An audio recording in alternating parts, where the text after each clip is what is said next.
Good morning. If you're watching with us, we'd love for you to say hello in the comments so that we know you're here. We'd also love for you to give this a share and let others know that you're watching. We've got a great update today, and I've got a great guest. And we're going to give it a few shares on social media, and then we'll get started. Chris, thank you, sir. Appreciate that. Chris Rippey.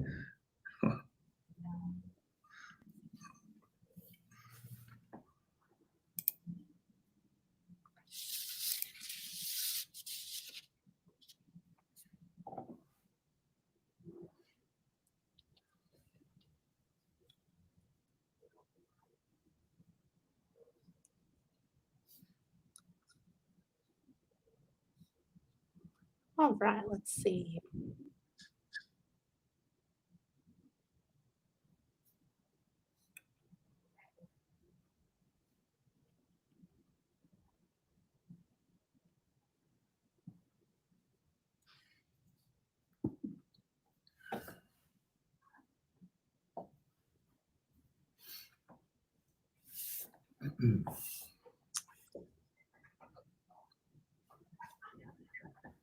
Well, I see Chris is on anyway, so I know we've got one person, but I can see we've got 5. That's the thing, it doesn't tell us. I don't think you can see it on your side, but we've got 5 people watching right now. We don't know who they are unless they tell us. It's also streaming on YouTube, but I can't see how many people are watching there. Chris is a great guy. I've known him for a number of years, and I know he's very supportive of everything here in Gallatin, really all over Sumner County. He lives in Portland, but he's apt to be in Gallatin, Hendersonville, Portland. He's all over the place. So he's the sharpest dressed man in Sumner County. We like him a lot. We won't hold that Portland Living or that other place he works against him. He's a good Sumner Countyan, and that's what we like. Right. He is. Does a lot for Habitat. I know that as well. So he's very involved. You're right. I'm going to give it one more share. Sure. And Pinnacle's pushed out some great content about PPP and just some resources. And so I've enjoyed watching what they've shared and what he's shared. So that's been super helpful. Yeah, they really have, and I've used some of their material as well. They've summarized a lot of it in a good format. So, yep, I like it. Some good webinars too. All right, I'm going to share this last one. That's fine.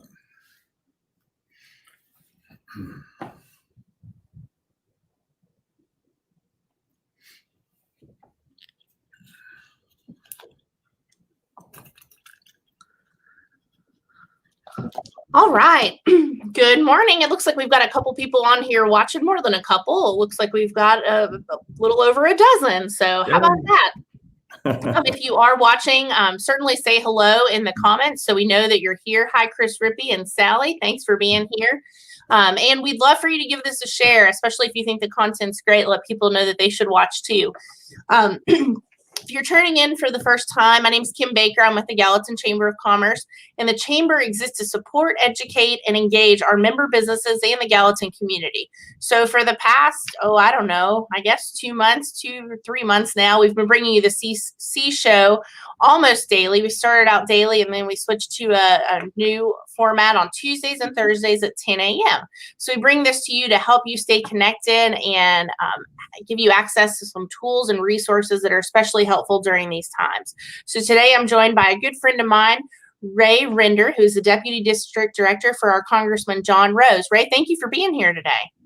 Well, good morning. Thank you for having me. I appreciate that. And thanks to Kim and everybody at the Chamber. It's, I work with a lot of chambers, and although I live in Mount Juliet, I have to say that the Gallatin Chamber's got to be one of the strongest chambers. And through all of this, you've done everything to outreach to the business community and beyond. So thank you, Kim, for everything you're doing. Well, thank you. I appreciate it. We couldn't do it though without some of the resources that folks like you have been pushing out and several others in the community. We've been able to push out some of those tools and that information and just keep it in front of our members so they can stay afloat or try to stay afloat as best as possible during these times. The PPP loan has been one that's certainly been helpful for a lot of our businesses, but we know there's still a lot of unknowns. I know this week we saw the forgiveness application and all of that information. Tell us about that and kind of tell us what it looks like on your end and if there's any other changes or updates we can expect to see in the days ahead.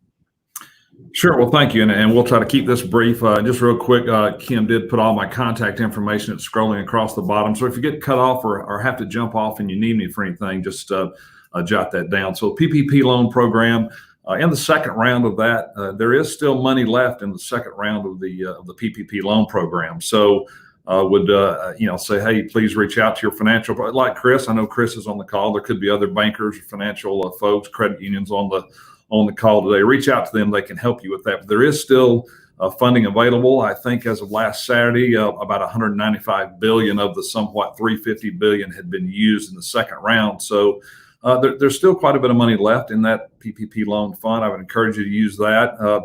The loan size has been a little bit smaller, a little over 70,000 the second round, whereas in the first round it was a little over 200,000. So we think that it's really getting to the smaller businesses that was kind of the purpose for this. So just real quick, I know you're probably familiar with the loan. I won't dwell on it long, but the PPP loan, it is so you can get money and basically have that debt forgiven for up to roughly 8 weeks or so of your really it's the Paycheck Protection Program. So it was designed to keep your employees getting paychecks and then to allow you, the business owner, to have that forgiven at the end of that period. And as you say, the forgiveness application just came out the other day. I believe I shot that around to all the chambers. I think I shot it to Chris too. Him and I chat some. So once again, you can use that when you get the loan. I think 75% of that loan has to be used for payroll. The other 25% could be used for rent or utilities, things like that. So I would encourage you to go to the SBA website. A lot of information at sba.gov. There's some of the, I believe, COVID-19. It has kind of its own separate section. Once you get there, there's some of those. It lists a handful of loans that they have. So now I will say the EIDL loan, that was only funded at 10 billion. So that 10 billion is exhausted in the EIDL loan. So that one, unfortunately, has gone away, but still money in the PPP loan. And I always like to remind people about there's emergency disaster loans. And these emergency disaster loans have been around for a while. It didn't just come as a part of the CARES Act or the COVID-19 stuff. So that one, I believe, up to $2 million. It's a fixed rate at 3.75%, and you've got up to 30 years to repay that loan. So that's the good thing about that. You can use that money for anything. It's not just for payroll or for a specific purpose. You could use that for anything. So encourage you, once again, go to the SBA.gov website and just kind of check out some of those loans, a handful of things there you might be interested in looking at. So that's kind of what's going on in the SBA world. But if you've got any questions, or I've got some other things here I can certainly go through as well. But that's kind of the loan situation. I do have a couple questions that I've taken, and certainly if you're watching and you have questions for Ray or myself, put them in the comments and we'll do our best to answer those towards the end or as we go along. I've heard from a couple businesses this week, especially since the forgiveness application has rolled out, and some of them are really kind of freaking out. They're like, I don't know if should we give the money back? Or, I don't know if we've done everything right. I mean, what is the best? Should they call their banker? Is that the best thing that they should do? Well, I would say, yeah. And Chris, you keep me straight here. I would say, reach out to your banker, the people you made the loan through, talk it over with them. We're also fortunate right here in the Gallatin area. We've got Mr. Charles Alexander. He is over at Ball State. Now, he may be working from home, but he's a great resource. We also have a district office of the SBA here in Nashville. We can reach out to them. So, there's folks we can talk to if we need to have a conversation. And I know we've had a few industries that we have put in touch with Charles, and he's been able to talk with them over the phone, and they've kind of decided the correct course. But yeah, between your banker, between someone like Charles or someone at the SBA, those are great places to have that conversation. And I put the info below for those who are watching who maybe don't know who Charles is or the TSBDC. So we're really fortunate. I think, correct me if I'm wrong, I think there's 13 small business development centers in the state. And we're fortunate that we have one here in Gallatin on the campus of All State Community College. And so TSBDC stands for the Tennessee Small Business Development Center. And we work closely with Charles. He's a great guy, a great resource. And so I put his info in the comments. So if you are a business, we'd love for you to reach out to us, and then we'll help navigate those conversations. And Charles is great too. If you're kind of figuring out all of this loan process, or if you're even thinking about starting a business, he's a great place to get started. What else is going on outside of PPP? We know that's consumed a lot of people's times. I know our bankers have been exhausted. I know y'all have been exhausted answering questions and figuring all of it out. But what else is going on? Well, so yeah, some of the things that you can imagine we continue to get calls about here in the office, the economic impact check. So that process is continuing. We get calls. Some people think that, oh, it's over and I did get my check. There's a problem. That process continues. So the direct deposits are continuing. The paper checks are continuing. Once again, I would encourage you to go to irs.gov. There is a section on there that says get my payment. You can put in your social security number. You can put in your address, a little bit of basic information. And that should give you an answer back as to the status of your check. Now, if it doesn't, we have just been given a toll-free number, and I was going to give everybody that today on the call. And Kim, I can certainly email this out separate. But if you want to jot this down, Kim or anyone, there is a new number at the IRS, toll-free number, 1-800-919-9835. 1-800-919-9835.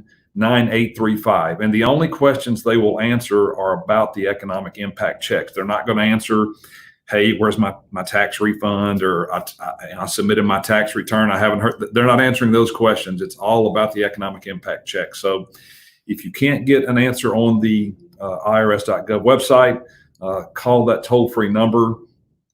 You can call us. We're probably going to refer to that toll-free number first. I mean, worst case, we can certainly try to help you navigate through that. But checks are still coming out. We get a lot of calls about that. So if you can just help us get the word out on that, that process continues. So we get a few checks about, as you can imagine, PPP loan that we went over. And I want to remind everybody, I know, I know Kim reminds everybody of this, the census is still going on, folks. So while you're maybe sitting at home or you've got a few free minutes, go to 2020census.gov and go ahead and complete your census. I know I may be preaching to the choir here a little bit, but the census continues. Please encourage everybody to do that. I just, and Kim, I know you probably look at this, but I just pulled a few numbers. The national rate on census is 59.6 completion. Sumner County is at 65.8%, so ahead of the national average. Gallatin is 60.1%, so a little bit ahead of the national average, but a little bit below the Sumner County. So anyway, we don't need to let our foot off the accelerator on that. We need to continue to go ahead and get the census done. So I like to remind everybody of that. And Kim, I hear you mention that every time you can. It's so important. It's so important. Yeah. And at this point, if this is the point where folks are going to start knocking on your door if you don't answer. And so we don't want to send anybody your door, especially during these times. So get that. It's super easy. It takes less than 5 minutes. You can do it on your phone. You can do it on a laptop. You can do it on a tablet, and super easy. And it helps us. It helps us get extra funding locally, nationally, federal funding, and just different resources that we need in our community. So I really would encourage everybody to do it. Yeah, and let me just say along with that, Kim mentioned that at some point in time, you're right. They will start back up, come around knocking on your door.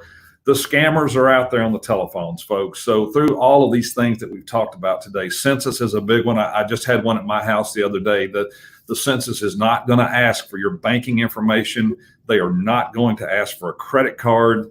That's they're not going to need social security numbers. So if you've got people asking for like very personal information, it's okay to say no. And feel free to turn around and get online with the census, call the census yourself. They will come knock on your door. Do not hand out debit card, credit card, banking information, social security numbers. Please, folks, help. The scammers are out there they're working every angle they can. And they're preying on our senior citizens worst of all. And that irritates me to death. But, the same thing on the the economic impact checks.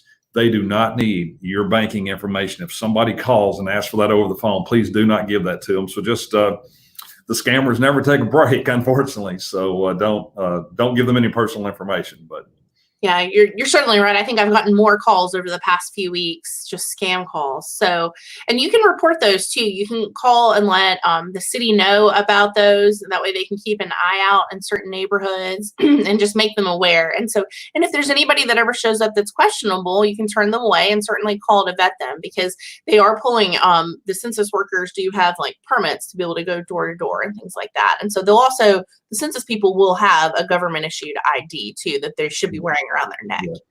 Yeah. What else is going on? I read a little bit about the HEROES Act and what can you tell us?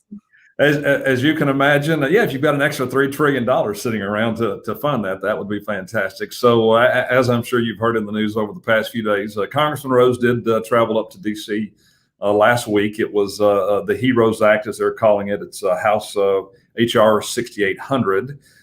Some people are calling it the Phase 4 bill, written by the majority party of the House. It was to the tune of about $3 trillion. Pretty much, Congressman Rose voted no. There were just a handful of things in there that he and maybe others couldn't stomach.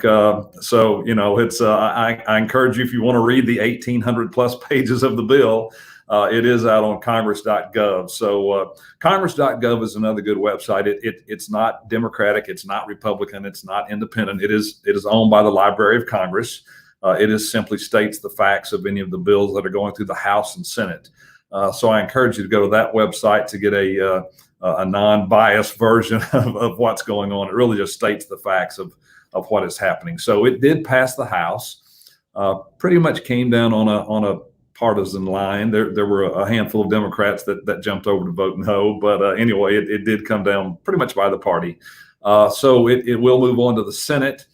It is up to the Senate leadership to pick that bill up and do something with it. So, once again, from the news, they're saying that it may just sit there, and I'm quoting the news. I'm not trying to be McConnell or anybody like that, but it could sit there a while. There are pieces of the bill that I think even Congressman Rose would say it makes sense to look at and pursue. But there was, I'll say, fluff. There was a lot of fluff in the bill as well, and he just couldn't stomach some of that. So anyway, we are getting some calls on that, but now that it's passed, not so much. We're getting a lot of calls about another, and I'll just be quick about it. It's called the Trace Act. It's HR 6666. So anyway, that is a $100 billion package that once again, the other party is putting together, trying to set up some mobile testing for the coronavirus. And there's some concerns in the wording in that bill that talks about coming to your residence to do testing. So just want to assure everybody that is sitting in committee. It's not come out of committee. The House is not in session, unfortunately. Congressman Rose would like for the House to be in session. He wants to take care of the people's business, but the majority party decides when they're going to go back. So getting a lot of calls on that bill. I certainly track it through congress.gov and see what's going on with it, but getting a lot of calls on that one.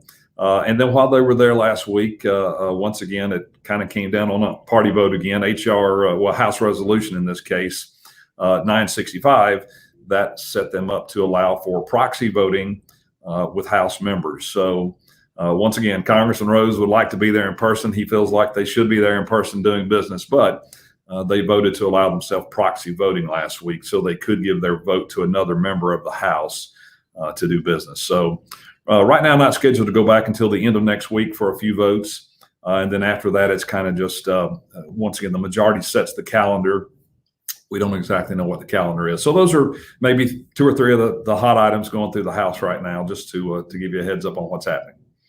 Awesome. And I put all of those in the comments. I wonder, because I haven't done this, but on congress.gov, can you put notifications on certain bills so you can get updates when they come through, or do you know? I believe you can sign into that. So you can set up a profile on yourself and sign in. And then if you'd like updates, you can certainly do that. So yeah, it's a very, your tax dollars pay for the website. I recommend you use it, but it's fairly robust. Awesome. I added that. I added the IRS call number. I mentioned that it's for the economic impact check questions only. And I also put the IRS.gov website. Chris Rippey, back to the PPP, he said, call your banker for sure and understand what their process is for the forgiveness piece. The application is long and detailed, but your banker will be able to help walk you through it. I think that a lot of people have learned over the past several weeks how important it is to have that relationship with your banker. For those who maybe just did transactions electronically or just kind of went to the window a couple times a week, I think they're really realizing how important it is to have and maintain that relationship with your banker. So we always encourage our members to do that, especially when they're starting businesses. When I teach our startup class, I say, get to know your banker, get to know your insurance people, have their cell phone numbers in your phone. So check with your bankers if you have questions about that. And definitely Charles is a great resource. What else, Ray? What is, I know it's been I've asked most of my guests, what are you doing during this time to keep a sense of normalcy, and what does your new normal day-to-day look like? Well, so we are back at I believe the last time I was on your program, I was at my house, so I probably looked a little more casual, but we are back at the Sumner County Admin Building. Mayor Holt opened the building up a few weeks ago to the general public. If you do come to the Sumner County Admin Building, they will scan your forehead for temperature, and they will ask you a series of questions, but you can come in the Sumner County Admin Building here in Gallatin. So we're back in the office. We never stopped working. We were just, our caseworker, Kim Mash, who lives here in Gallatin. She's a resident of Gallatin. She was working from home. I was working from home in Mount Juliet. So we're happy to be back here in the Sumner County Admin Building. And I'm just excited. When I talked to you yesterday, you said I give you a plug for the June chamber luncheon. I believe we're going to try to go live and in public with that. So that's phenomenal. I am trying to get out and about and just visit some of the mayors. Mayor Brown and I had lunch the other day. So I'm just trying to stay in touch with the 5 counties that I cover for the congressman and talk with who I can. But as you can imagine, it's somewhat difficult as people are just now starting to open their doors and get back to normal. But if I can also put a quick plug in for this Friday for you, Kim, I know we get a lot of calls here for the state unemployment insurance website. So once again, that is run by the state of Tennessee. I know they're doing the best they can, trying to get that ramped up to speed, trying to get some more bodies to answer the phone. But I know, Kim, you're going to have all of the state legislators on a virtual meeting this Friday morning. So if I can put a plug in for that, that's a great time to reach out to them. I'm not saying, blast them over this, but Senator Hell and others, they've had town halls. They've been visible. They're all visible on Facebook. So I just want to thank our state representative, state senator, and I know you'll have a chance to visit them on Friday morning. So I wish we could do that live and in person, Kim, but I understand. I know. So what he's referring to is Good Morning Gallatin, which is our legislative series, which typically meets on the 4th Friday of the month, and usually in person at the Hilton Garden Inn. But we haven't met in person, I guess, for that event since February. And so we'll be having a virtual event on Friday, and it's typically our legislative wrap up at the end of legislative session, which we know this is not necessarily the end of legislation for the year. So we do plan to, I'm trying to bring up the flyer, that's why I'm not looking over here. We do plan to potentially expand the program and extend it through legislative session, depending on our legislators' availability and their comfort level. But we're certainly excited about that. And then the luncheon you mentioned. So the chamber has monthly luncheons the second Monday of the month. And we are planning to resume some of our in-person gatherings in June with certain guidelines, capacity limitations, and a lot of important measures in place. But, we serve 600 member businesses, and we're hearing from them that they're ready to see some of the other businesses in the community face to face and get back together. So some of our events are very small, where they have 10 people in person, and then some of them have larger ones. So we're just trying to figure out what the best way to do that is. I was going to screen share real quick. Hang on one second. Okay. And thank you for inviting Congressman Rose to come speak at the June. That's this Friday. And then hopefully Congressman Rose will be able to attend our June chamber luncheon and speak to the group. So thank you for inviting him to do that. But yes, we're excited to have him. And I thought it was a great way to return and kind of get us back in business here at Great Update. And so for those of you that are watching our events, we normally have them in person, but we are going to be offering hybrid options in June. And so some of our events, we will have option to attend in person, but there will also be a hybrid model where you can attend in a virtual format like this as well, because we want to make sure all of our members are included. Chambers are inclusive organizations, and we don't want anybody to feel like they can't attend for whatever reason. So we want to offer lots of options. So we appreciate you and the Congressman being willing to help us navigate that. Well, thank you for always allowing me to attend. And this is Gallatin's my daytime home now. So thank you for taking me in as your adopted son. Well, we love it. Gallatin loves to take in the new people and make them our own. And I think you've been welcomed warmly, and we call you ours. So thank you.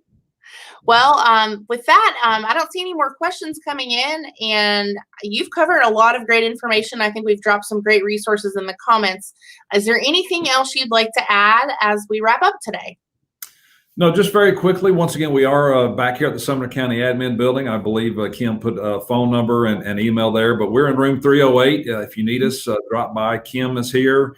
I'm here. I'm not running around much right now. So we are still here to help you as you intersect with the federal government. There could be, as the day-to-day gets back to normal, you could have Social Security or veterans or IRS or need a passport, whatever you've got going on where you intersect with the federal government. We're happy to help you with that. So we are here for you. Just reach out to us. Thank you.